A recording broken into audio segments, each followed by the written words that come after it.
Good afternoon, ladies and gentlemen. Shalom. I'm David Mencer, Israeli government spokesman. A short update from me and then over to your questions. It's Tuesday, the 16th of July, day 284 of the October 7th war. First, our hostages, 120 of them, men, women, children, the elderly, Israelis, but also from 24 nationalities. Horrific abuse, 9 months now. Yesterday, we talked about Nimrod Cohen, who turned 20 yesterday in the Hamas terror dungeons. His twin sister, Romy, says that half of her is missing. Today, it's Ziv and Gilly Berman, 26 years old, also twins, abducted from Kibbutz Nachal Oz. Are they being held together? Their mum, Talia, says, "I have no choice but to have hope. I can't afford to break down. I'm helpless, but there's nothing I can do about it. Every day I imagine the moment they return. I hope they come back together. I told the IDF officer in charge of us that I want them to have a shared room in the hospital so I don't have to run from one to the other." Look at them, please. Say their names. 284 days. 120 need to be freed. Israel will not rest until they are all home. Hamas will be destroyed together with their terrorist threat to Israel. And we will return our residents securely to their homes in the south and the north. Next, an update from COGAT and their work coordinating aid into Gaza over the last 24 hours. 245 trucks with humanitarian aid goods went in via Kerem Shalom and Erez. And as has become regular, 8 tankers of fuel and 6 tankers of cooking gas went in for vital humanitarian infrastructure. 17 pallets of 3.08 tons were airdropped over Gaza yesterday. But a mere 100 trucks were collected from the Gazan side of Kerem Shalom. Only 28 by UN aid agencies and 72 by the private sector. And as usual, we remind you that the content of over 1,100 aid trucks is still awaiting, languishing in the sun, waiting collection from Kerem Shalom. More than enough food to feed all of Gaza has gone in, 80% more food compared to prior to October the 7th. And despite that, every day we are expanding our efforts to get more in. Now, before we finish, a special word about Philippe Lazzarini, the Commissioner General of UNRWA. Allow me to be a little undiplomatic and get straight to the point. Israeli forces have retrieved millions of documents in captured enemy material. This new intelligence exposes 2 undeniable facts. First, the involvement of the United Nations Relief and Work Agency, UNRWA, employees in the October 7th massacre. Second, the deep and systemic infiltration by those terror organizations, Hamas, but also Palestinian Islamic Jihad, into the ranks of UNRWA. Now, if the UN was doing what it was designed to do, then Philippe Lazzarini should be one of the good guys. But he is not. He is one of the bad guys. A terrorist sympathizer, a Jew-killing enabler, a liar. Mr. Lazzarini has been given evidence of the UNRWA-Hamas nexus. It is literally impossible not to see that cooperation. You can Google it for yourselves. Google UNRWA, and after going past the UNRWA propaganda, you'll see our website. Now, we have handed over the evidence to the UN, to the Secretary General, to other governments. Mr. Lazzarini often repeats the claim that Israel has not shared the information about UNRWA and Hamas. He lies. Shame on you, Mr. Lazzarini. Shame on you.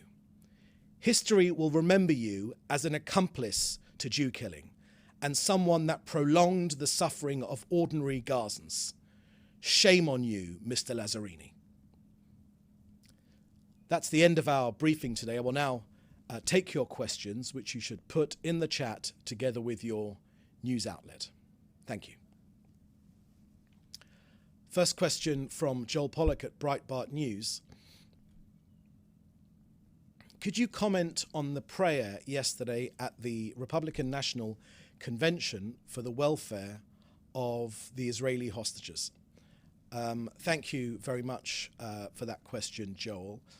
It's a bedrock of importance for Israel that the support for Israel and the cooperation between Israel and the United States is a bipartisan relationship. So that's always been very, very important. And that will be reiterated next week when the Prime Minister addresses both houses of Congress. But I will say that Israel has made very clear that it welcomes all international efforts to free our hostages. We've made that appeal to everyone to do what they can to free our hostages, whether it's the Chinese government and their close relationship to the Palestinian leadership and Hamas as well, to use your influence to free our hostages, whether it's the British government who visited here recently, who have good relationships with both Israel and the Palestinian Authority and the Palestinian leadership. Our hostages need to come home. So whoever prays for our hostages, whoever does anything to get our hostages home is a welcome development. This is an international outrage. Every moment they are in custody is a humanitarian, it's a contradiction, a contravention of humanitarian law.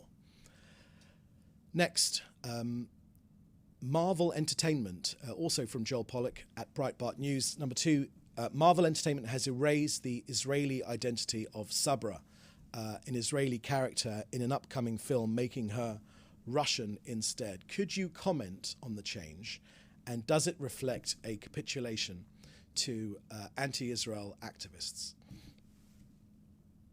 Thank you for that question, Joel. So Marvel's choice of characters for their next movie is a little bit beyond my brief. I hope you'll forgive me for not commenting on this subject. I will say, however, that the global rise of anti-Semitism, of demonization of Jews, of protesting outside synagogues, we recognize these things for what they are.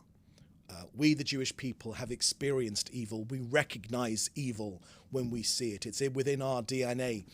Generations, thousands of years of discrimination and racism against the Jewish people means that we understand only too well what anti-Semitism and Jew hatred is. We know exactly what it is when we see it. We saw it on October the 7th, and we have seen it many, many times since then. It's growing in Europe, it's growing in North America, it's growing all around the world, this menace of Jew hatred. But my message to Jews around the world is stand proud in your identity. Do not hide behind ever higher and higher walls. Do not fall for any of these sorts of excuses for the reason we're not anti-Israel, we're not anti-Jewish, we're just anti-Israel. Anti-Zionism has long ago been shown to be anti-Semitism. If you do not believe that the Jewish people have a right to their own homeland, only one Jewish state in the world, if you do not believe that the Jewish people have a right to their own homeland, despite there being 50 Islamic countries, umpteen Christian countries, and from other faiths as well, there is only one Jewish homeland. If you do not believe that Israel has a right to exist and to defend itself, then you are a racist. Next question is from Hannah Julian from the Jewish Press. Hamas claims that Mohammed Daif survived the IDF attack that killed Rafeh Salameh a few days ago. Is it possible that Daif has once again escaped the assassination, or is the claim he survived just Hamas disinformation. Thank you for that question, Hannah. I haven't got an update from the Prime Minister's update on Saturday night. The Prime Minister gave authorization for that attack on this terrorist fiend, the number 2 in Hamas. So I haven't got anything more to add, but I will say that Hamas are murderers, and these murderers, their leadership, whether it's whoever it is in their leadership, they are dead men walking. The Prime Minister has been made very clear that one way or another, we will reach the entire Hamas leadership, every single one of them. Now, Hamas targeted Daesh because of precise intelligence. He was found in a compound where these 2 senior Hamas targets were hiding. He's an arch murderer, this Daesh. He's their military leader, together with Rafa Salameh. Look, Daesh was the architect in chief as chief of staff and the number 2 in the chain of command. It was Daesh who planned and led the October 7th massacre. I will remind you, Hannah, that Hamas still say there were no rapes on October the 7th, when we have the testimony from so many witnesses of the appalling use of rape as a weapon of war against our people. The terrible things which they did, I would encourage you to watch the film Screams Before Silence, which is available freely on YouTube, and the many other additional terrorist attacks which they're responsible for. Daesh, his hands are soaked in the blood of many, many Israelis. And before this action, we took a lot of effort to make sure there was as little as possible harm to civilians and uninvolved persons.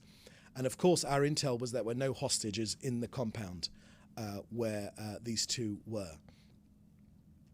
So, look, these were senior operatives from the military branch of Hamas. They had personal responsibility for planning and carrying out hundreds of terrorist attacks against Israeli civilians. They are crimes against humanity, brutal murders, rapes, and the kidnapping of civilians, all carried out as part of their terrorist attack on October the 7th. So if they are dead, and we hope that Daesh is, we haven't got confirmation on that, if they are dead, then it'll be a good thing for humanity. Next question from J.P. Rubin from Breslov, Israel. According to Babola from the university in Nigeria, the general objective of diplomacy is peace and cooperation between states, which can be used in times of war or conflict. Is this objective shared by the Israeli government? Regards. Mr. Rubin, I'm not precisely sure what your question is. We have made clear that in this war we have 3 objectives. The first objective is to bring home our hostages, 120 of them. The second objective is to destroy Hamas, its military capabilities and its governing capabilities. And the third is to ensure that Gaza never again poses a threat to this country. We know that we're making tremendous progress. Every single day we're making tremendous progress. Our efforts right now to free our hostages would speak to the diplomatic efforts which you mentioned in your question. But we know that the only way that diplomacy has an effect on Hamas in particular is backed up by strong military pressure against this dastardly terrorist bunch of murderers. They are a terrorist bunch of murderers. And the only way to get anything, to get our hostages back, is a combination of the two. Diplomacy, but also harsh military pressure to take out these terrorists. Next question here from Jody Cohen. Can you please comment on the reported CIA assessment that Hamas commanders are urging Sinwar to agree to a deal for a ceasefire? Thank you very much for that question, Jody Cohen from World is One News in India. Look, the only thing I can confirm, and you probably heard yesterday Matt Miller at the State Department saying that these discussions are ongoing. From Israel's perspective, we're making all the efforts we can to get our hostages out. The framework, which has been agreed upon by Israel and has the support of President Biden, is designed to get our hostages out without obstructing the other goals of this war. We've got several basic demands. The option to return to fighting until all the goals of the war are met, prevention of smuggling ammunition from Egypt into Gaza, and preventing the return of thousands of armed terrorists to the north of Gaza, and maximizing the number of living hostages that return from Hamas captivity. Okay, is there another question? No? Okay, I've got another question here from, excuse me, I'll just bring it up here. It was texted to me privately, and that question is from Dan Williams of Bloomberg. And the question from Dan Williams at Bloomberg is, what came of the Israeli negotiators' trip to Qatar and Egypt last week? There appears to have been a lull in diplomacy this week. Is this due to the IDF airstrike on Daif and Salameh on Saturday? How close are Israel and Hamas to a truce and hostage release? Thank you for that question, Dan, which was texted to me personally. Can I encourage you all to put questions inside the chat on this Zoom to enable me to answer them?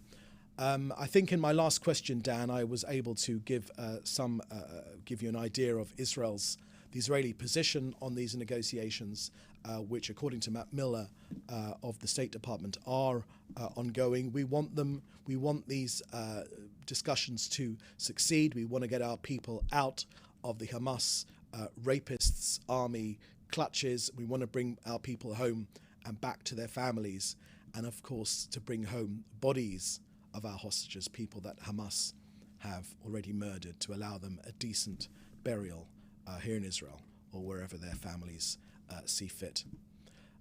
Okay, my friends, that is the last question which we have received. Thank you for joining us here today. We'll be here with another briefing at the same time tomorrow. Please stay safe, and thank you very much. Bye-bye. Thanks for watching. Drop a comment below. Don't forget to like, share, and hit subscribe to stay updated with our latest content. Until next time, stay informed and inspired. This is Dejobnik signing off.